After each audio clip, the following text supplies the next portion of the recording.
Salut! Aujourd'hui, je voulais faire une vidéo un petit peu différent. Sur ma chaîne, je vais essayer de commencer à parler à des gens. Euh, Parler à des gens que je connais. Pour commencer, on verra si, si vous aimez ça. Puis par la suite, peut-être que je pourrais. Tu sais, aux États-Unis, c'est bien populaire. Là, ils se promènent dans les rues puis ils posent des questions sur l'argent au monde. Ben, peut-être bien je vais faire ça, ça m'intéresse. Fait que, aujourd'hui, j'aimerais ça. Parler à quelqu'un qui a été super important pour moi dans ma vie, qui est mon père. Donc, quelle personne de mieux, tu peux venir un petit peu t'approcher, Pat? Yes, Quelle, yes. Bonjour tout le monde. quelle personne de mieux pour commencer ma première interview que mon père? Fait que là, je veux commencer en disant, abonnez-vous s'il te plaît, ça serait cool. J'aimerais ça atteindre, là, ben là, c'est un peu un objectif intense, mais 1000 abonnés d'ici Noël, ça serait quand même assez capoté. Si vous aimez ça, le contenu, vous pouvez liker, s'il te plaît, puis commenter si vous avez des questions, commentaires positifs, négatifs, peu importe. Je vais essayer d'y répondre, là. En fait, je vais répondre à tout le monde. Autre chose, je veux dire, je suis pas un conseiller financier, hein. Moi, je suis pas quelqu'un de spécial. Je suis comme tout le monde. J'ai commencé de à peu près rien. J'ai eu un avantage, là. Mes parents m'ont aidé. Dans le fond, moi, j'ai commencé avec 0 dette quand j'ai commencé. Vous allez voir, après, je vais expliquer dans d'autres vidéos que je m'en suis mis moi-même beaucoup, là. Mais bref, j'ai commencé avec un pied d'avance, puis je me suis creusé ma tombe moi-même pour après m'en sortir. Je l'explique ça dans mes vidéos, si vous écoutez un petit peu ma chaîne, puis dans les vidéos qui s'en viennent, là, je commence, là, fait que je vais en faire d'autres. Fait que je suis pas différent de vous autres, j'ai juste décidé de prendre action sur des choses qui faisaient plus mon affaire dans ma vie, que je voulais changer, tu sais, je voulais devenir riche, je voulais atteindre la liberté financière, puis je l'ai fait. Ça a pris plusieurs années, mais je l'ai fait. Il n'y a pas de pilule magique, hein, c'est quelque chose de long. Fait qu'aujourd'hui, euh, je veux parler à mon père. Je veux poser des questions. Tu sais, le but de ma chaîne, c'est vraiment d'enlever les tabous sur l'argent. Fait que, première, Une vas-y. chose que je veux vous dire, c'est que là, pour de vrai, il n'y a rien de planifié. Là. Pour de vrai, je sais pas tout à fait c'est quoi les questions. On s'en est pas vraiment parlé. Il dit, m'a te poser des questions comme je pense, puis on fait ça de même, la vidéo. Je dis, correct. On va s'embarquer là-dedans. Là. Je pensais qu'on se serait planifié tout un plan pour vous parler, mais David, lui, non. Il dit, non, on fait pas de plan, on fait ça naturel, puis je te pose des questions, puis tu réponds, puis on verra qu'est-ce qui se passera avec ça. Fait que c'est un peu ça le but de ma chaîne, hein, je l'ai dit dans d'autres vidéos. Je veux pas que ça soit stagé, je veux pas que ça soit monté, je veux que ça soit vrai. Je trouve que c'est ça qui manque dans les conseils financiers. Tu sais. Les gens, ils ont tout en l'air de conduire une Ferrari, puis d'être super lichés, puis tout, puis qu'il faut être vraiment spécial là, pour devenir millionnaire, alors que c'est absolument pas vrai. Fait que, la première question que j'aimerais te poser, l'argent, c'est quoi pour toi l'argent? L'argent, m'a dire, pour moi, c'est important, mais c'est pas la priorité, mais c'est quand même important parce que je me suis rendu compte, puis je le vois avec le temps, que si tu as un peu plus d'argent, ben, c'est plus confortable, tu peux faire plus de choses, des voyages, des activités, joue au hockey, mon hockey est magané un petit peu, mais je suis capable de m'en payer un autre hockey, il n'y a pas de problème. Fait que l'argent va m'aider à être plus heureux, mais pour de vrai, c'est certain que si je suis pas heureux, puis moi je pense ça, que même si j'aurais bien de l'argent, je suis pas heureux. Je suis pas heureux pareil, même si j'ai bien de l'argent. Mais ça l'aide à mon bonheur. Moi, en tout cas, ça l'aide à mon bonheur. Puis comme on est. Là, je suis retraité depuis à peu près 6 ans. Puis ça va super bien. Puis j'ai pas à calculer trop. Je calcule un peu parce que on est retraité, on décache un petit peu l'argent qu'on a cumulé. Il n'y a plus de revenus qui rentrent, là. Un peu, mais plus tant que ça, là. Mais j'ai quand même mon fonds de pension qui rentre là, parce que j'étais enseignant. Fait que j'ai un fonds de pension qui rentre, puis nos économies qu'on a mis de côté, puis c'est ça qui nous permet de bien vivre. Fait que, pour répondre à ta question, l'argent, c'est important, mais c'est pas la priorité, mais ça devient tellement un point très important dans notre vie, à nous autres, en tout cas. Pour avoir du plaisir, avoir du plaisir. Fait que l'argent, ça fait pas le bonheur, mais ça l'aide quand même à aller chercher des choses qui peuvent techniquement t'apporter du bonheur, là, si tu veux l'accepter. C'est un peu ça. Oui, c'est ça que, puis si j'aurais pas eu l'argent, j'aurais pas ces choses-là. J'aurais moins.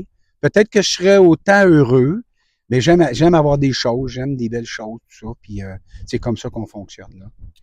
Good. Là, on a parlé que tu es retraité et que tu as un fonds de pension, mais peux-tu me dire un petit peu comment tu as commencé? Tu sais, je sais qu'au début, ça a été pas toujours facile. Ça, tu viens de où un petit peu pour être rendu aujourd'hui, être capable d'être retraité puis vivre un petit peu la vie comme que tu le choisis? Comment que ça a commencé tout ça? Puis pendant combien de temps tu as fait ça?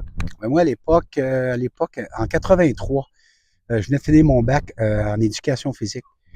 Puis j'avais un choix à faire, éducation physique ou pompier. Je pouvais peut-être devenir pompier. Puis à l'époque, j'avais décidé, je venais de finir mon bac en éduc, ben je m'en vais en éducation physique. Mais je peux vous dire, par expérience, dans les années 83 jusqu'à 90, 92, 80, il n'y avait pas de job pour les profs d'éducation physique. On était des statuts précaires. Fait qu'on faisait du remplacement. Je peux vous dire que le matin, j'étais à la maison, puis j'attendais le téléphone pour savoir si j'allais travailler dans la journée. C'était ça le début. Je parle des années 85, 86. Ça a été ça, là. Fait que t'attends le téléphone, savoir si tu travailles. Fait que là, en 88, petit garçon est arrivé. Fait que là, whoop, la famille grossit. Là, le statut précaire, il commence à te shaker un peu parce que là, j'avais un enfant, 2 enfants, puis il fallait que le salaire rentre. Ma femme, elle s'occupait des enfants quand ils étaient en bas âge. Je te coupe 2 petites secondes Oui. juste pour mettre des chiffres parce que c'est un peu ça l'objectif aussi. Comment tu faisais dans le temps là, avec ton statut précaire, là, puis c'était un petit peu difficile, puis quand je suis arrivé au monde, comment tu faisais à peu près en salaire environ? Annuel, si je me souviens, je roulais après dans le 12-15 000 à peu près dans les années 86, 87. C'était pas beaucoup pour de vrai. Mais c'était pas le salaire en tant que tel, c'était les conditions qui étaient dures. Parce que, oubliez pas, un statut précaire, c'est un suppléant. Ça veut dire que tu remplaces quelqu'un, puis des fois, dans les classes, les jeunes, quand c'est un remplaçant, c'est pas un prof, là. Fait que ça a été dur. C'est en 92, par exemple, j'ai commencé à me stabiliser. J'ai trouvé un emploi à temps plein en 92. Puis à partir de ce moment-là, j'ai travaillé temps plein. Puis j'ai fait ma carrière en éducation physique jusqu'en 2018. J'ai pris ma retraite en 2018. Fait que fast forward 2018. Au travers de ça, je sais que maman, là, elle a travaillé aussi par la suite pas mal là, pour une compagnie pharmaceutique. Est-ce qu'elle elle avait un fonds de pension? Non, elle n'avait pas de fonds de pension en tant que tel. Elle se ramassait des rires. Fait qu'elle ramassait Des REER. Des REER, c'est ça. Fait que c'est avec ça qu'on a bâti un peu notre retraite. Là. Ses REER à elle, plus mon fonds de pension à moi, c'est ça qui fait qu'on a une vie quand même pas mal agréable. On fait des beaux voyages, puis on en profite. Fait que dans le fond, elle a eu besoin d'investir une partie de son salaire toute sa vie pas mal pour générer son propre fonds de pension. Pour ceux qui écoutent, les REER, c'est de l'argent que tu mets avant impôt, donc t'es pas imposé sur le montant que tu investis, c'est à l'abri de l'impôt toute ta vie jusqu'à temps que tu commences à le sortir. Puis là, quand tu le sors, ben tu es imposé sur ton salaire. Là. Tu sors 30 000, mais tu es imposé sur 30 000 si tu n'as pas d'autres revenus. Si tu as d'autres revenus, ben, ça s'ajoute à tes revenus. Fait que dans le fond, là, maman, elle a bâti un petit peu son fonds de pension elle-même en investissant. Fait qu'à chaque paye ou à chaque mois ou à chaque bonus ou à chaque truc qu'elle avait d'excédent, elle l'investissait. Oui, là, c'est ça qu'elle a fait. Est-ce que vous aviez quand même des dettes dans ce temps-là? Je sais qu'il y a un bout de temps, il y avait pas mal de dettes à régler, puis ça a été un petit bout un petit peu plus difficile. Oui, c'est sûr que un peu toute notre vie, on a tout le temps été un peu d'indette parce que on risquait pas, parce que faut pas oublier que quand, par exemple, c'est une carte de crédit, tu ramasses, mettons, 8000 pièces de crédit, de carte de crédit, c'est dur à rembourser parce que le 8000 pièces c'est de l'argent clair. Fait que ça te prend pas juste 8000, là. Ça te prend 12 000, par exemple, pour payer ton 8000, mais le 12 000, tu ramasses pas ça dans une année. Fait que ce qui arrive, tu prends tout le temps du retard, puis c'est là que c'est dur de s'en sortir. Fait que les dettes, oui, on a eu un peu toute notre vie, puis des fois, on gagnait comme, des fois, il y avait un petit peu d'extra d'argent, on réussissait à payer des dettes. Puis après ça, c'est un cercle vicieux un peu, ça revenait, on retombait dans des dettes, jusqu'à temps qu'on a tombé à zéro. Puis là, présentement, on roule vraiment dans le positif. Là, on n'a plus aucune dette. Les autos sont payées, tout est payé. Je suis en condo avec ma femme. Puis là, on était à zéro. Là, on roule vraiment dans le positif. Comme on n'a pas roulé dans notre vie, on était tout le temps. L'hypothèque, les paiements d'auto, c'est tout ça, là. Est-ce que vous, excuse-moi. Oui, vas-y, c'est ça. J'allais dire, est-ce que en ce moment, est-ce que vous êtes propriétaire de votre condo ou vous louez votre condo? Nous, on a pris la décision il y a 2 ans. On avait une maison, on a décidé de vendre la maison pour s'en aller en condo, un très beau condo. Ils appellent ça un penthouse. Fait que puis en location. On est en location. Fait qu'on, nous, ce qu'on a fait, c'est qu'on a pris l'argent de la maison, puis on l'a investi. C'est là quand David, des fois, tu parles dans tes reportages de moteur, là, on a bâti notre moteur. On a fait ça comme ça un peu. Fait que notre moteur, il est X, un fonds de pension, puis c'est avec ça qu'on... Le moteur, c'est l'argent, dans le fond. Je parle souvent que l'argent, c'est un moteur, hein, donc c'est un moteur qui nous propulse vers l'avant. La raison de ta location de condo, c'est c'était-tu parce que la maison, tu sais, je sais que tu voyages beaucoup, ça a-tu pesé dans la balance quand tu as décidé d'aller en condo pour être capable de voyager plus, tu sais, mettre la clé dans la porte puis juste pas avoir de tracas? Mais la vraie raison, c'est que oui, on avait la maison, puis on était bien placés, on était dans une belle ville, tout ça. On était à Bromont. Fait que la maison, il y a besoin de rénovation, puis c'était des montants, c'était pas 5-6 000, là. On voulait changer les planchers, changer la salle de bain, refaire la cuisine. C'est des montants qui peuvent monter 50, 60, 70 000, même 80 000 pour la rénovation. Fait que c'est là qu'on a dit, hey, à place de rénover, on s'en va d'une place luxueuse un peu. On va payer plus cher de loyer par mois, mais c'est pas grave, au moins, on n'aura pas de casse-tête, puis l'argent, on va pouvoir l'investir. C'est ça qui a fait notre décision un peu. Dans le fond, c'est qu'on était un peu tanné d'être en maison, puis d'avoir le gazon à faire, l'hiver, le pelletage, tout ça, tout l'entretien de la maison. On avait une piscine aussi. Fait que tout l'entretien, on a décidé qu'on voulait plus ça.